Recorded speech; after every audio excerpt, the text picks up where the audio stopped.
Hello everyone. अभी 3 दिन पहले मैंने व्हाट्सएप पे एक स्टेटस डाला।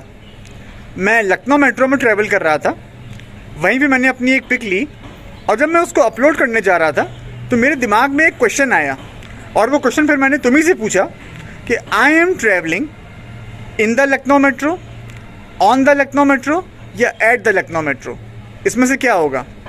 ये क्वेश्चन मैंने व्हाट्सएप पे भी पुटअप किया, फेसबुक पे भी अपनी न्यूज़ फीड पर डाला और साथ ही साथ यूट्यूब के कम्युनिटी पोस्ट पे भी पूछा और तुम में से बहुत लोगों ने रिस्पांस भी दिया। ऑलमोस्ट 90% ने ये कहा कि इन आएगा, इन द लखनऊ मेट्रो होगा। और साथ ही साथ उस क्वेश्चन का एक पार्ट और था। उस पिक में मेरे बराबर में एक पैसेंजर था जो काफ़ी मेंटली टायर्ड अपीयर हो रहा था, तो मैंने पूरा क्वेश्चन ये बनाया था कि आई एम इन, ऑन या at the Lucknow metro and sitting beside या besides a mentally tired passenger. उस पार्ट को तुम लोगों ने बिल्कुल सही अटेम्प्ट किया कि वहाँ बिसाइड होता, बिसाइड का मतलब के बराबर में।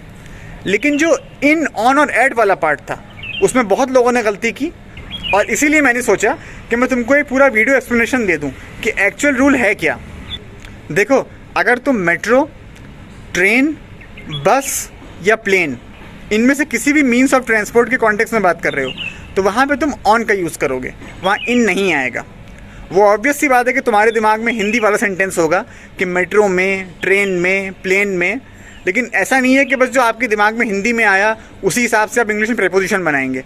अगर इतना ही सिंपल होता प्रेपोजिशन का यूज़ तो हम लोग हर बार सिर्फ ट्रांसलेट कर लिया करते हिंदी से इंग्लिश में और हमारा सेंटेंस बिल्कुल सही हो जाता।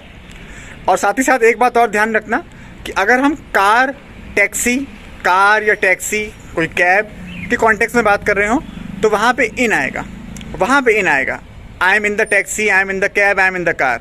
लेकिन प्लेन, ट्रेन, मेट्रो और बस के कॉन्टेक्स्ट में ऑन आएगा। यहाँ पे एक एक्स्ट्रा पॉइंट ये ज़रूर आता है कि अगर वो ट्रेन या बस या मेट्रो जो है वो वहाँ पे स्टेशनरी है, मतलब वो ऑपरेशनल भी नहीं है, वो at that point of time वो ऑपरेशनल भी नहीं है, तो आप वहाँ पे इनका यूज़ कर सकते हैं। जैसे कि मान लीजिए कोई बस रोड के किनारे खड़ी हुई है और आप उसमें जाके बैठ गए, इस पर्पज़ से नहीं कि वो बस एक टाइम के बाद मूव करेगी, आपको कहीं लेके जाएगी, सिर्फ आप जाके बस में बैठ गए, पॉसिबली धूप से बचने के लिए, तो वहाँ पे आप यूज़ करेंगे आई एम इन द बस।